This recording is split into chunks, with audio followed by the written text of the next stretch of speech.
Bonjour à tous, voici la semaine avant la Pentecôte et nous avons la chance d'avoir deux vidéos avant notre week-end rempli du feu de l'Esprit Saint. La première vidéo que nous avons donc aujourd'hui, elle va finir l'enseignement de la semaine dernière sur les charismes et notamment sur deux charismes dont parle particulièrement Saint Paul, qui sont le charisme de prophétie et le charisme du parler en langue. Et puis ensuite, en fin de semaine, pour bien vous préparer à cette demande du renouvellement dans le Saint-Esprit, il y aura une vidéo sur la démarche elle-même de l'effusion de l'Esprit Saint. Comment est-ce que ça se passe, les effets qu'il peut y avoir ou pas, et puis aussi un peu l'après, et peut-être autre chose ultérieurement. Alors, je vous rappelle la définition, presque à connaître par cœur, la définition de Saint Paul concernant les charismes. Mais avant, je vous rappelle une petite articulation entre les dons, les fruits de l'Esprit Saint et les charismes, classification assez traditionnelle. Les dons que vous avez en Isaïe 11, toute personne le reçoit le jour de son baptême et est invitée à les faire fructifier. Et puis en faisant fructifier ces dons, il y a des fruits qui émergent que vous avez en Galates 5. Celui qui vit, qui se laisse remplir du Saint-Esprit, alors porte des fruits de joie, de paix, de maîtrise de soi, etc. Et puis progressivement, ou même tout de suite d'ailleurs, il est porté à annoncer l'évangile de Jésus-Christ, à construire le corps du Christ qu'est l'Église. Et voilà pourquoi le Seigneur donne définition de Saint Paul. Le Seigneur donne à chacun, donc, des phénomènes spirituels pour que chacun puisse édifier l'ensemble. À chacun des dons personnels divers comme il le veut. À chacun est donnée la manifestation de l'Esprit en vue du bien de tous. Vous l'avez donc, chapitre 12, verset 7 de la première épître aux Corinthiens. C'est la définition des charismes. La définition. À chacun est donnée la manifestation de l'Esprit en vue du bien de tous. Voilà, et donc c'est vrai, Saint Paul évoque, c'est pas non plus une liste exhaustive, mais il évoque ces charismes-là, que sont celui de guérison, de faire des miracles, de discerner, de prophétiser, de parler en langue, d'interpréter le parler en langue. Par ailleurs, il parlera aussi des dons qui sont donnés à l'Église, notamment les premiers, les apôtres, ensuite encore les prophètes, ensuite celui de l'enseignement, puis le don des miracles, puis le don de guérison, puis le don d'assistance, de direction ou de gouvernement en fonction de la traduction, et enfin le don de parler en langue. Vous voyez donc que dans ces deux listes, il y a à la fois le don de prophétie et aussi celui de parler en langue. Visiblement, ce sont deux charismes qui sont importants dans la bouche de Saint Paul, et c'est vrai, puisqu'il va en reparler au chapitre 14, qui est quasiment écrit pour cela, il est consacré à cela, c'est-à-dire le charisme de prophétie et le charisme de parler en langue. Mais avant, nous ne devons pas oublier, nous qui avons fait un petit peu de mathématiques, qu'entre le chiffre 12 et le chiffre 14, il y a le chiffre... Merci. Le chiffre 13. Et ce serait une erreur, une grave erreur, et à mon avis pas fidèle à Saint Paul, de parler des charismes aussi extraordinaires ou ordinaires soient-ils, en omettant qu'au milieu de l'enseignement sur les charismes, il y a ce chapitre 13 de Saint Paul qui parle du plus grand des charismes qu'il soit, c'est-à-dire celui de la charité, celui de l'amour.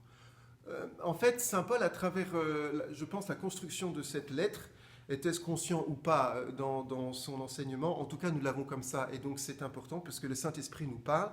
Pas de charisme sans charité.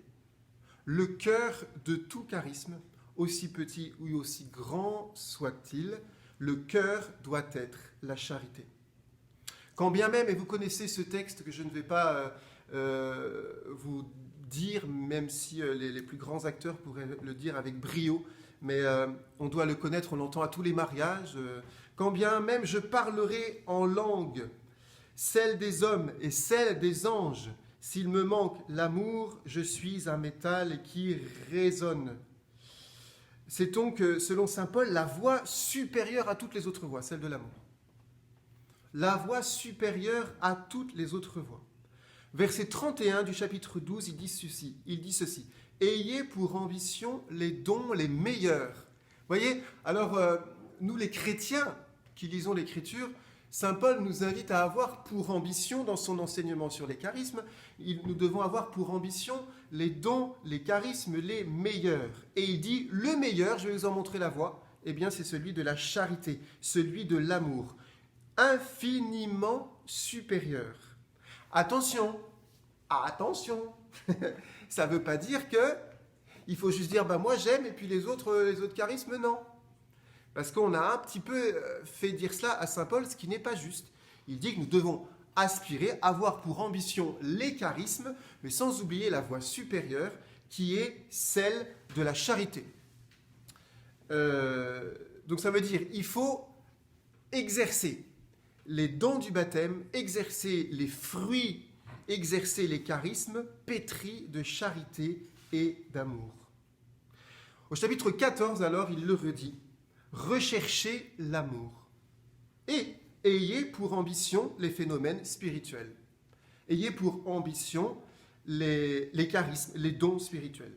Donc, l'amour au cœur, mais entre les deux, vous avez ces deux versets qui parlent de l'ambition que nous devons avoir d'exercer les charismes que Dieu nous donne, d'exercer les phénomènes spirituels.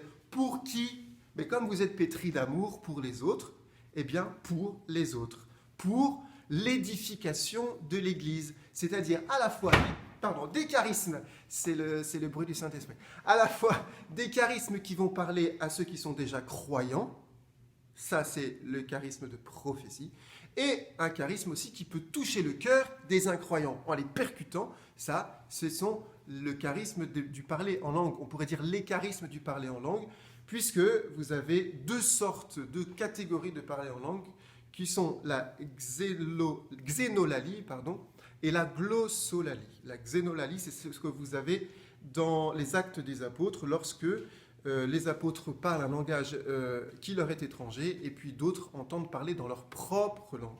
C'est donc une langue étrangère.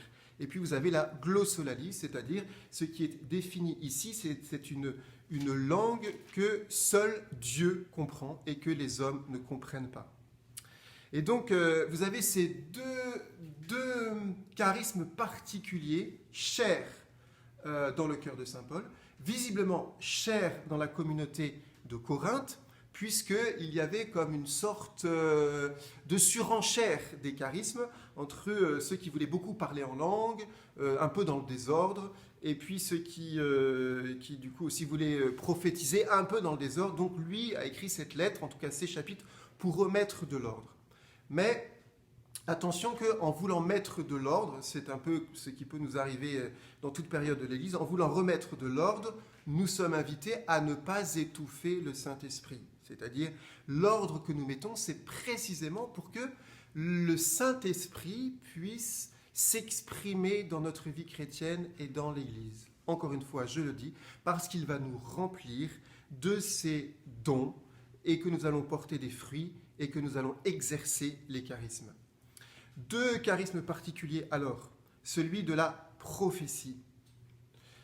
Saint Paul dit ceci, celui qui parle en langue ne parle pas aux hommes, donc ça j'en reviendrai, mais celui qui prophétise parle aux hommes. Il édifie, il exhorte, il encourage. Je souhaite que vous parliez tous en langue, mais je préfère que vous prophétisiez.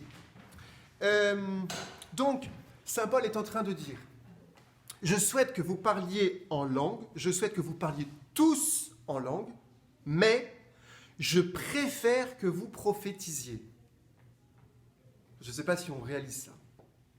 Saint Paul est en train de dire à tous ceux qui sont chrétiens à Corinthe, et donc à nous qui lisons l'épître aux Corinthiens, je souhaiterais que tous vous parliez en langue, mais je préfère que tous vous prophétisiez. Pourquoi? Parce que quand vous prophétisez, vous édifiez l'assemblée. Et comment? Eh bien, vous l'édifiez parce que vous l'exhortez et vous l'encouragez.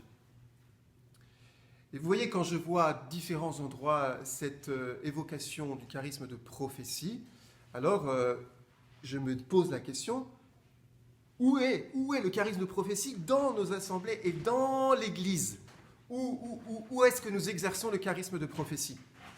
Je vous donne un petit exemple qui m'est arrivé pas plus tard que ce matin, pour vous dire comment est-ce que c'est important. Il y a quelques jours, non, il n'y a pas quelques jours, il y a 2 jours, j'envoie un texto à une femme dont je sais qu'elle est pétrie de prières, d'amour de Jésus et de la parole de Dieu. Et je lui ai dit, prie pour moi, et voilà, je lui donne une raison. Donc elle prie pour moi, ce qu'elle fait. Et puis, elle m'a donné un message ce matin, et elle me dit, dans la nuit, j'ai eu un songe. Et donc, dans le songe, j'étais dans ce songe-là. Et vous allez voir en quoi est-ce qu'intervient le charisme de prophétie. Je ne vous révèle pas le songe, évidemment, parce que c'est mon affaire, mais ceci étant dit, elle commence en disant, vous étiez chez vous, etc., et là, vous n'étiez pas bien parce que vous n'aviez pas pu voir votre père spirituel. L'air de rien. Sauf qu'effectivement, il y a 4 jours, j'ai raté mon coup de téléphone avec mon père spirituel. Ça, elle ne pouvait pas le savoir. Il n'y a que moi qui le sais, ce qui veut dire que je vois bien que la suite qui va venir, c'est probablement de Dieu.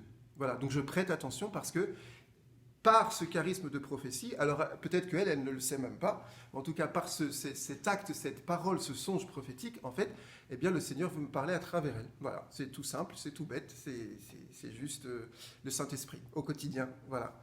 Eh bien, Saint Paul dit, le charisme de prophétie, il est là pour édifier l'assemblée, et il est là pour édifier l'assemblée, et particulièrement pour ceux qui sont déjà croyants. Vous voyez? Alors, c'est intéressant parce que je ne sais pas si nous, dans nos assemblées, on aspire à ce que quelqu'un puisse nous parler un peu au nom de Dieu. Alors, bien sûr, ça doit être vérifié, parce que très vite, des personnes pourraient venir vers vous en disant « Tu sais, moi j'ai un message de la part de Dieu » et puis le gars, il peut te dire n'importe quoi. Donc, comment tu vas faire? Ce qui est certain, c'est que le charisme de prophétie, il édifie, il encourage, et toute parole prophétique au nom de Dieu est faite pour construire, faire grandir, jamais pour abîmer, jamais pour faire peur, toujours pour ouvrir un devenir en Dieu. Donc c'est assez important de dire quand je reçois quelque chose, eh bien d'abord de vérifier, et le Seigneur permet de le vérifier. Vous voyez cette petite histoire de vous aviez raté votre rendez-vous avec votre père spirituel, c'est juste un petit détail, mais juste voilà, ça permet juste de vérifier.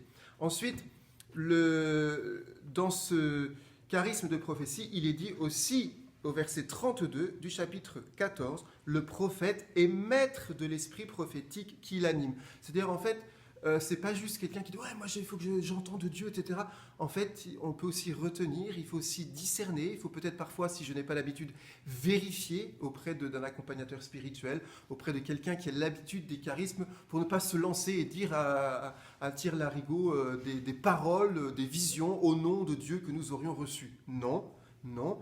Le charisme de prophétie se discerne aussi par les prophètes, et nous sommes maîtres de l'esprit prophétique, donc il faut discerner.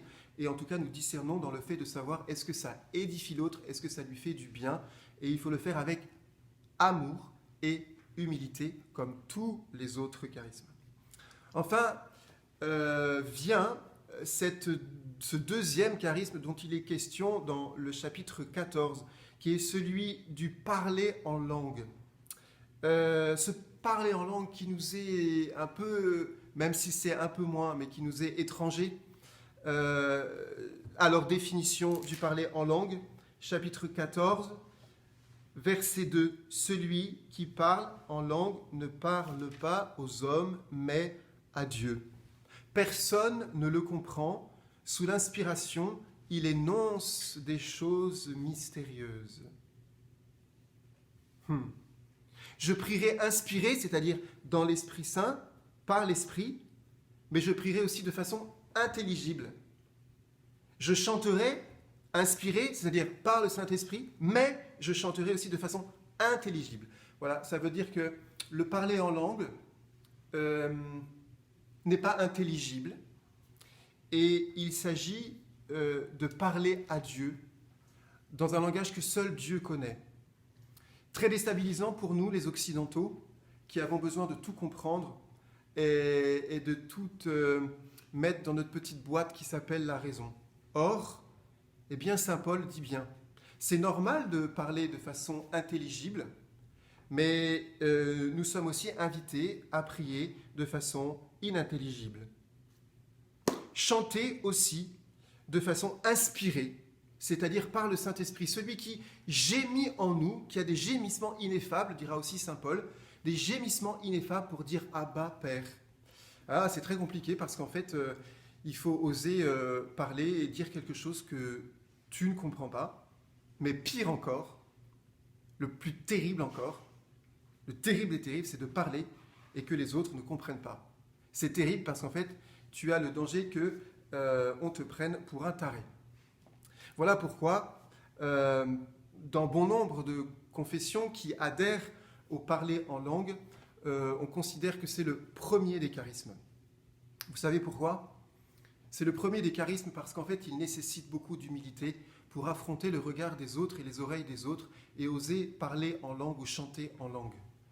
Parce que bien sûr, si je n'ai pas l'humilité, mais en même temps la folie de parler dans le langage de Dieu, comment puis-je considérer que j'aurai l'humilité de faire alors des réalités, des choses, des phénomènes par le Saint-Esprit bien plus grands que cela ? Je dois passer par le fait de broyer un petit peu mon ego, en tout cas le diminuer, parce que de fait, eh bien oui, je vais parler en langue, c'est-à-dire, franchement, humainement, c'est un peu ridicule, non ? Eh bien oui, c'est la folie de la sagesse de Dieu. Pourquoi alors parler en langue ? Parce que, dit saint Paul aussi, celui qui parle en langue s'édifie lui-même. Vous voyez, les autres charismes, c'est la distinction entre ce charisme du parler en langue et les autres charismes, notamment la prophétie, mais les autres, c'est que le parler en langue m'édifie moi-même. Les autres vont édifier l'assemblée. Mais alors, mes chers amis qui demandez le renouveau dans le Saint-Esprit, voulez-vous être édifiés dans le Saint-Esprit vous-même ? Eh bien voilà. Eh bien, parce que y a-t-il un mal à vouloir s'édifier dans l'esprit, à vouloir s'édifier dans la vie spirituelle, à vouloir... Ben non, bien sûr. Eh bien alors, quel est le meilleur des moyens pour s'édifier ? Le Saint-Esprit lui-même, n'est-ce pas ? Alors, ça nous demande de comprendre qu'en fait, c'est l'Esprit Saint qui fait de nous des chrétiens. C'est l'Esprit Saint qui va nous apprendre à prier selon le cœur de Dieu et de façon la plus ajustée avec le monde. Et c'est le Saint-Esprit, si je consens à se parler en langue, à ce chant en langue, eh bien je vais devoir abandonner peut-être juste le regard que les autres portent sur moi et comprendre qu'en fait, la vie spirituelle dépasse l'intelligence. Dépasse l'intelligence. Rappelez-vous encore, saint Paul dit ceci, nous pouvons comprendre les choses de Dieu que par le Saint-Esprit. Et donc, il s'agit de s'édifier soi-même. Alors attention, parce qu'on pourrait dire, non, mais ce qui est important, c'est d'édifier les autres. Ok, allez-y. Mais édifier les autres sans s'édifier soi-même, au bout d'un moment, c'est un peu compliqué. Parce que s'édifier soi-même, c'est entrer dans le plan de Dieu et laisser le Saint-Esprit faire, qui nous demande de prendre un chemin d'humilité et d'abandon. Eh bien, le premier des charismes que l'on appelle le parler en langue est une belle voie pour prendre le chemin d'humilité et d'abandon. Parce qu'il s'agit alors de se laisser édifier aussi soi-même. C'est une bonne approche, ce chant, ce parler en langue. Alors vous savez, dans les premières générations des pères de l'Église, certains ont expérimenté ça, et même pour eux, c'était normal de faire l'expérience de charisme, et à la fois de guérison, de prophétie, de prodige. Voilà. Je vous en lis juste quelques-uns parce que on pourrait parfois, comme certains le pensent, dire les charismes, c'est fait pour la génération apostolique, les apôtres, pour donner un petit coup de pouce à l'Église. Ensuite, stop. Eh bien, faux, puisque dans les pères de l'Église, nous avons plein de traces d'exercices des charismes. Je vous en donne quelques-uns. Cyril de Jérusalem dit ceci. L'Esprit Saint distribue ses dons à chacun selon sa volonté. Il emploie la langue de celui qui est au service de la sagesse. Il éclaire par la prophétie l'âme de celui qui l'a. Il donne à un autre le pouvoir de chasser les démons, à un autre celui d'interpréter les divines écritures. Cyril de Jérusalem, bon, c'est pas... Que chacun, dit Cyril de Jérusalem, 4e siècle, c'est quand même, bon, c'est pas un farfelu quand même, Cyril de Jérusalem. Que chacun, dit-il, il dit cela aux catéchumènes, ceux qui se préparent au baptême, que chacun se prépare à recevoir le don céleste de prophétie. Moi, j'aimerais à tous les catéchumènes qui se préparent et qui n'ont pas reçu le baptême, que tous les évêques disent là en ce moment, préparez-vous, vous allez recevoir des dons de prophétie. Juste pour être fidèle à Saint Paul, à Cyril de Jérusalem. Vous imaginez l'affaire ? Si vous croyez, non seulement vous recevrez le pardon de vos péchés, mais aussi vous accomplirez des choses bien plus grandes que toute puissance humaine. Cyril de Jérusalem. Mes dernières paroles, mes bien-aimés, sont des paroles d'exhortation, vous pressant de préparer vos âmes à recevoir les charismes célestes. Cyril de Jérusalem. Je pourrais vous citer Saint Augustin, je pourrais vous citer Saint Basile, nous n'avons pas le temps, mais en tout cas, c'est intéressant de voir que dans les premières générations, chez les pères de l'Église, il y avait cet exercice dans le peuple de Dieu, pas réservé aux évêques, etc., pas réservé aux saints, aux figures extraordinaires, non, au peuple de Dieu, et même aux catéchumènes qui sont renouvelés dans l'Esprit Saint par les eaux du baptême. Énorme, non ? Bon. Le parler en langue, alors, vous savez, vous le connaissez peut-être, mais aussi plus dans la modalité du chant. Je vais vous parler de la louange dans laquelle nous pouvons chanter en langue de façon extraordinaire. Et la louange qui est indissociable, indispensable du renouveau dans le Saint-Esprit. C'est un des fruits que nous pouvons voir dans ceux qui ont reçu l'effusion de l'Esprit Saint, c'est qu'ils ont un amour de la louange renouvelé, ou en tout cas qui arrive dans leur vie chrétienne. Ils ont envie de louer, ils ont envie de dire et de proclamer le nom de Dieu. Alors, attention, ne confondons pas. La louange, c'est bien plus que... Voilà, c'est déjà pas mal. C'est important. Là aussi, les pères de l'Église le disent. La louange peut passer aussi par les mots, bien sûr, inexprimables, par de la jubilation, mais aussi par des gestes. Même les pères de l'Église en parlent. Mais c'est beaucoup plus que cela. Je crois que comme Jésus disait dans Saint Jean, le Seigneur, le Père, cherche des adorateurs en esprit et en vérité, eh bien, en fait, je crois qu'il cherche c'est pas français, mais c'est pas grave, il cherche des louangeurs, ou en tout cas des proclamateurs des hauts faits de Dieu en esprit et en vérité. Donc pas simplement, allez les mecs, on va s'éclater la rate en prenant des super chants à la guitare et à la batterie, ce que j'aime beaucoup, hein, mais en fait c'est beaucoup plus profond que ça. Beaucoup plus profond que ça. Le catéchisme de l'Église catholique, dans le numéro 2639, vous pourrez aller voir, parle de la louange et il déclare que, en fait, d'abord, la louange donne à Dieu le fait d'être Dieu. Voilà, c'est la première des choses. Avoir un esprit de chrétien qui loue son Seigneur, c'est de permettre que je puisse m'adresser à Dieu parce qu'il est Dieu. Le catéchisme dit aussi que cette forme de prière intègre toutes les formes de prière. La louange intègre toutes les formes de prière. Je répète, la louange intègre toutes les formes de prière. Donc c'est pas juste, ne confondons pas, c'est une erreur de parler de la louange juste quand on explose de joie. Non. Celui qui est un adorateur en esprit et en vérité, un vrai adorateur en Christ, dans le silence et même dans le secret de sa chambre, sans rien dire, qu'il soit à genoux, à plat ventre ou debout, eh bien, est déjà en train de faire de la louange. La plus grande des louanges, c'est celle qui passe par le Christ, évidemment, dans l'Eucharistie. Toute forme de louange. Bien sûr, l'office que nous prenons avec nos frères moines, les laudes, les vêpres, etc., c'est de la louange, par le psaume et le chant du peuple d'Israël que prenait lui-même Jésus. Mais il y a aussi, de fait, cette façon renouvelée de l'exultation dont je vais parler tout à l'heure. Mais je tiens absolument à ce que nous puissions bien comprendre ça. C'est d'abord un état d'esprit. C'est un état d'esprit, la louange. Et pour que vous puissiez comprendre, je vais vous expliquer, vous plonger dans un de mes textes favoris qui parle de l'esprit de la louange. Il s'agit de 2 Chroniques au chapitre 20. 2 Chroniques au chapitre 20. Je vous plante le décor, allez le lire, mangez-le, digérez-le, c'est juste extraordinaire. Parce il nous plonge dans ce qu'est la louange, dans sa substance, dans son esprit, mais aussi la puissance de la louange.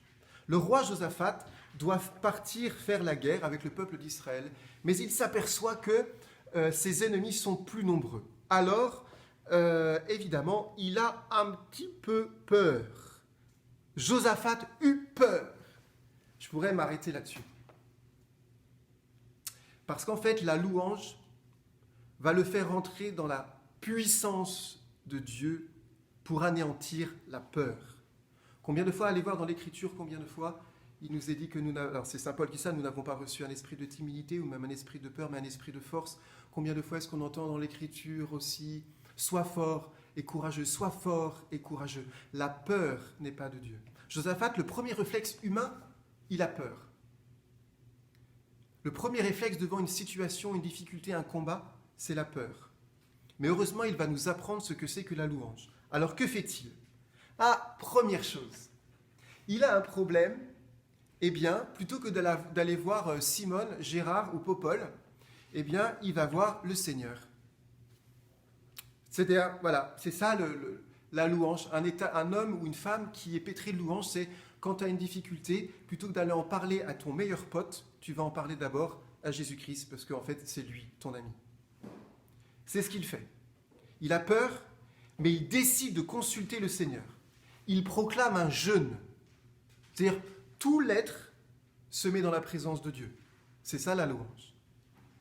Tout l'être se met dans la présence de Dieu. Peut-être que certains, pour se préparer à l'effusion de l'Esprit Saint, alors qu'il vous est proposé une journée à l'écart, une journée de récollection, de retraite, pour ceux qui le peuvent, dont la santé le permet, n'hésitez pas à jeûner. Donc il se met en jeûne, et puis là, alors, il rassemble le peuple. Il rassemble le peuple, il se tient au milieu du peuple. Il se tient dans l'assemblée. Le fait de se tenir dans l'assemblée, déjà est aussi une autre attitude de louange. Vous voyez, 1, il se met lui-même devant la présence de Dieu. 2, il se met dans l'assemblée, il se tint dans l'assemblée. Et j'aime à croire qu'à ce moment, il était debout. J'aime à croire qu'il était debout. Parce que c'est aussi une position de l'homme et de la femme qui loue. Surtout pour nous, les chrétiens, qui sommes ressuscités avec le Christ.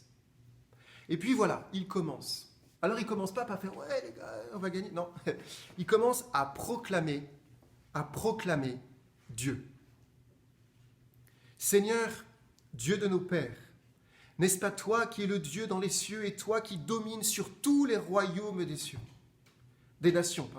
Dans ta main, il y a force et puissance, et nul ne peut s'affronter avec toi. N'est-ce pas toi, notre Dieu, qui a dépossédé les habitants de ce pays devant ton peuple Israël, etc. S'il vient sur nous un malheur, si nous tenons devant cette maison et devant toi, car ton nom est dans cette maison. Vous voyez, donc je vous passe, mais en fait, il est là, et qu'est-ce qu'il fait ? Il proclame Dieu. Il ne dit pas « Seigneur, occupe-toi de nous, on a un problème, comment qu'on va faire ? Donne-nous ci, donne-nous ça, patati, patata, tatati », comme si Dieu ne le savait pas. Eh ben non. C'est « Seigneur, tu es le Dieu et le Dieu de nos pères, et tu es toi-même Père, et tout est dans ta main. Et n'est-ce pas par ta puissance que déjà des peuples ennemis ont été battus ? Seigneur, nous trouvons en toi la victoire. Tu es le Dieu d'Israël et le Dieu des âmes. » Vous voyez, c'est ça, dans le renouveau dans l'Esprit Saint, c'est que nous avons envie de parler à Dieu parce qu'il est Dieu. Parce que nous avons une relation avec lui, parce que nous l'aimons. Parce qu'il est notre Père et notre Tout-Puissant, parce qu'il est grand, parce qu'il est merveilleux, parce qu'il est magnifique. Il faut le dire, ça. Voilà, c'est ça l'esprit de la louange. Bon, voilà. Et ensuite, j'adore ce texte. Ensuite, qu'est-ce qu'il fait ? C'est d'ailleurs le verset 13 le dit. Alors à ce moment-là, tout le peuple de Dieu se tint debout. Vous voyez déjà la puissance de la louange. Un homme pris par la peur a le réflexe d'aller voir le Seigneur. Il se tient là au milieu du peuple. Il proclame le jeûne. Il proclame la grandeur de Dieu. Et là, tout le peuple se met debout. On voit déjà la puissance qui est en train de galvaniser les autres. La puissance du nom de Dieu qui est en train de galvaniser les autres. Et voilà. Et donc, ils se mettent debout. Et là, hop, charisme. Je réveille un petit peu parce que bon. Verset 14. Au milieu de l'assemblée, l'Esprit du Seigneur descend sur Yahaziel, que personne ne connaît. Ben oui, c'est bien, personne ne le connaît. Voilà. L'Esprit du Seigneur parle en qui il veut. Et alors, ce fils de Benaïa, eh bien, va avoir une parole de prophétie.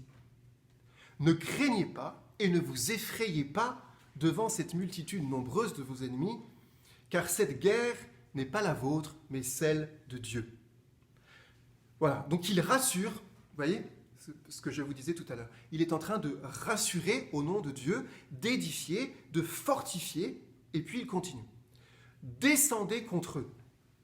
Les voici qui montent, et vous les trouverez à l'extrémité du ravin. Voilà. Donc après, il dit, prosternez-vous, arrêtez, regardez la victoire du Seigneur en votre faveur. C'est ça l'homme de Dieu. Ce n'est pas celui qui va fuir la réalité, parce que celui qui a un charisme de prophétie est en train de les édifier, de les fortifier, de leur dire, vous allez partir au combat, mais prosternez-vous d'abord parce que Dieu est votre Dieu et regardez la victoire. Et donc, Josaphat se prosterne, le visage contre terre. Là aussi, il est en train de louer. Il se prosterne, le visage contre terre. Et là, d'une voix extrêmement forte. Vous voyez, la louange, c'est un des combats quand on développe la louange, c'est ça. On voudrait diminuer la force, même sonore, de la louange. Il y a des moments, le texte biblique le dit, la louange doit être extrêmement forte. Parfois, il faut se taire, parfois, il faut jeûner, parfois, il faut se prosterner, parfois, il faut juste qu'un homme se lève, parfois, il faut que tous se lèvent, parfois, il va falloir, et on va le voir après, mettre les tambours et les tambours, extrêmement forte. C'est dans le texte. Ça ne veut pas dire que c'est tout le temps ça, mais parfois, ça doit être ça, et vous allez voir pourquoi. Et donc, il dit d'une voix extrêmement forte. Écoutez-moi, ayez confiance dans le Seigneur votre Dieu, et vous serez invincibles. Ayez confiance dans ses prophètes, et vous réussirez. Bref, il continue. Tous les hommes de Juda et de Jérusalem, avec Josaphat à leur tête, donc, vont partir, je vous fais un raccourci, ils vont partir donc au combat. L'homme de foi qui loue et qui est rempli du Saint-Esprit ne fuit pas la réalité, il y va. Mais en ayant suivi, vous voyez, tout le procédé dont je vous ai parlé. Face à face avec le Seigneur, être dans l'assemblée, adorer et proclamer le nom de Dieu, la victoire et les hauts faits de Dieu, que ce soit par le jeûne, que ce soit par la parole, que ce soit aussi en se prosternant, et à certains moments avec une voix forte. Il faut que vous proclamiez dans votre chambre, des fois tout seul. Il faut que vous puissiez dire à voix haute des choses de Dieu, parfois quand il le faut, à voix forte.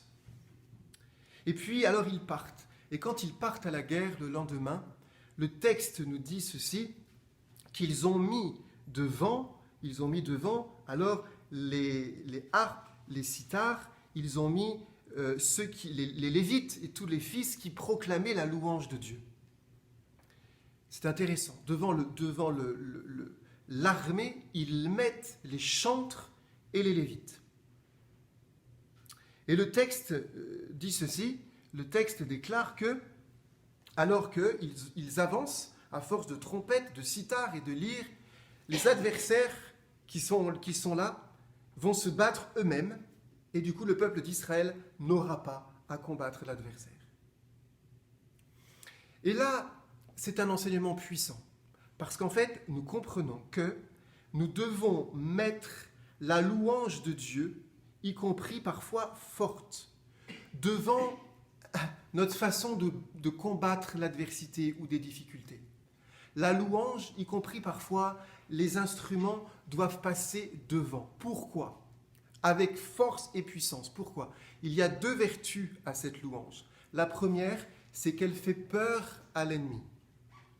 Ben oui, si vous avez un adversaire que vous ne voyez pas encore, et que cet adversaire, vous l'entendez chanter et proclamer la grandeur de Dieu, avec des tambours, etc., vous êtes en train déjà d'avoir peur. C'est exactement la même chose que le haka, vous savez, les rugbyman australiens. C'est ça, c'est les Australiens? Quand ils font comme ça, pourquoi ils le font? Ils font comme ça. Pourquoi ils le font? Ils le font parce qu'en fait, non seulement ils font peur à leurs adversaires, et en plus, ils se galvanisent eux-mêmes. La louange, c'est le même principe d'un point de vue spirituel. C'est-à-dire qu'à certains moments, nous faisons peur à l'adversaire parce que nous connaissons la victoire de Dieu, et en plus, nous galvanisons le peuple de Dieu parce que nous leur disons « Mais nous savons que notre Dieu est le Dieu d'Israël et le Dieu de la victoire. » C'est un texte extraordinaire. L'autre raison pour laquelle il faut multiplier la louange, c'est que le peuple de Dieu qui ne cesse, le peuple de Dieu et donc qui veut répondre à l'appel de Dieu, ne cesse de dire qu'il faut proclamer, louer l'Éternel, louer l'Éternel. Encore une fois, lisez alors le psaume 148, 149, 150 et tant d'autres psaumes. Mais il est dit ceci, au livre d'Isaïe, au chapitre 60, que Dieu établit sa présence, Dieu règne dans la louange. C'est juste d'une logique implacable. C'est-à-dire que quand, et c'est le psaume 21 aussi qui dit ceci, il habite la louange du peuple. C'est pas compliqué, en fait. Quand vous louez, c'est l'atmosphère divine qui est là. Quand vous louez, vous êtes en train de bâtir le temple de la présence de Dieu. Vous pouvez être partout, dans une cathédrale, dans une basilique, dans une chapelle, dans votre chambre, dehors. Quand vous louez, c'est le lieu où le Seigneur établit sa royauté avec son trône. Ça, c'est le psaume 21. Ça aussi, c'est juste assez magnifique. Le psaume Dieu établit sa présence dans les psaumes. Pourtant, tu es le saint, tu trônes, toi, la louange d'Israël. Une autre façon de traduire, c'est tu habites les louanges d'Israël. Tu es saint, tu trônes, ou tu établis ton trône dans la louange d'Israël. Voilà, c'est pour ça qu'il y a des miracles là où la louange est forte et puissante. Les miracles sont là parce qu'en fait, nous sommes en train juste de dire ce que Dieu est, de proclamer les hauts faits de Dieu, et donc nous établissons juste la présence de Dieu, nous entrons dans la présence de Dieu qui règne sur la terre comme au ciel et qui est capable de faire ce qu'il veut. Voilà pourquoi donc Isaïe dit ceci, nous appelons Jérusalem tes portes louanges. Nous appelons Jérusalem tes portes louanges, au chapitre 60. Et ces portes, dit aussi ce chapitre, ces portes seront ouvertes jour et nuit. Voilà pourquoi l'homme de Dieu doit être un homme l'homme de Dieu et la femme aussi, bien sûr, doit être un homme ou une femme qui a un esprit de louange du soir jusqu'au matin pour que Dieu puisse établir sa seigneurie, sa royauté dans notre existence. Parce que nous savons que quand nous louons, si Isaïe dit la louange, ce sont les portes de Jérusalem. Qu'est-ce que ça veut dire? Jérusalem, c'est le lieu de la ville sainte, là où il y a le Saint des Saints, là où il y a Dieu qui pose ses pieds, où le trône est là, il pose ses pieds sur la terre. Eh bien alors, quand Isaïe dit la louange, c'est la porte d'accès à Jérusalem, la louange, c'est la porte d'accès à la seigneurie de Dieu. Et comme Dieu est Seigneur et qu'il règne sur la terre comme au ciel, lorsque nous sommes pétris de louange, et aussi j'allais dire d'adoration, mais l'adoration et louange, comme nous sommes pétris de louange, on sent quoi? C'est la maison de Dieu. C'est la maison de Dieu. Vous voyez? Alors, je vous propose ceci pour ces quelques jours qui nous séparent de ce beau temps de renouveau dans le Saint-Esprit, pour passer à une étape supérieure, activer la louange. Prenez un bon temps de louange, que ce soit seul ou à deux ou trois ou à plusieurs. Mais surtout, cultivez l'esprit de louange. L'esprit de louange. Et ce n'est pas juste dire merci à Dieu, c'est dire Dieu, tu es ça pour moi. Père, grand, magnifique, merveilleux, puissance de vie, lumière des lumières, et tout ce que vous voulez. Proclamez cela. C'est-à-dire, faites entrer déjà dans votre existence, dans votre quotidien, la royauté de Dieu. Et qui dit la royauté de Dieu dit l'onction du roi. Qui dit l'onction du roi dit le Saint-Esprit. Ainsi, vous serez admirablement prêts. À bientôt.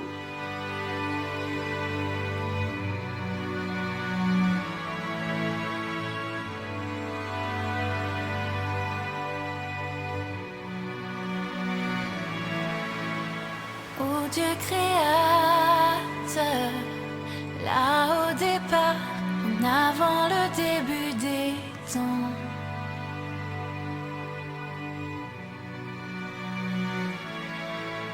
Et sans point de repère, au son de ta voix, les ténèbres devinrent lumière.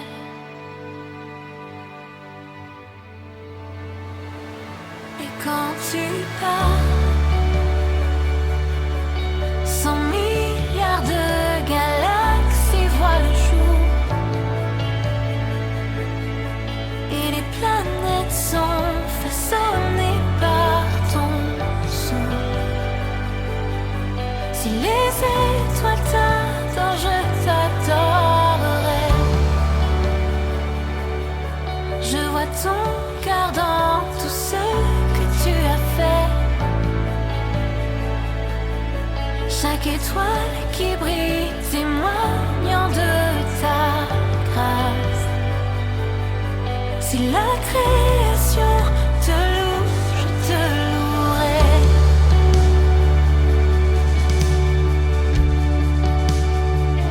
Je te louerai.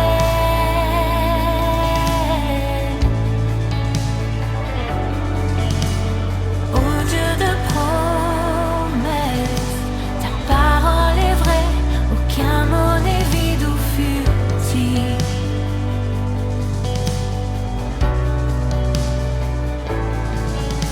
Et quand tu leur donnes, la nature et la science s'alignent au son de ta voix.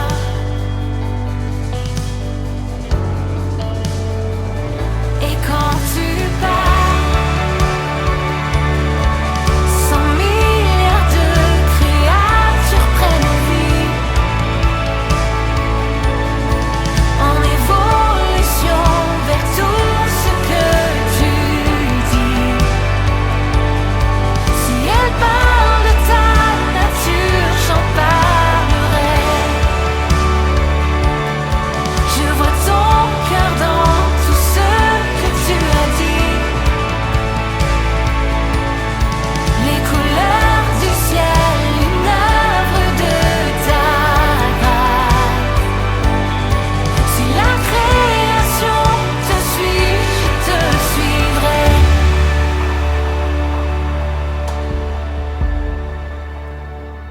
Je te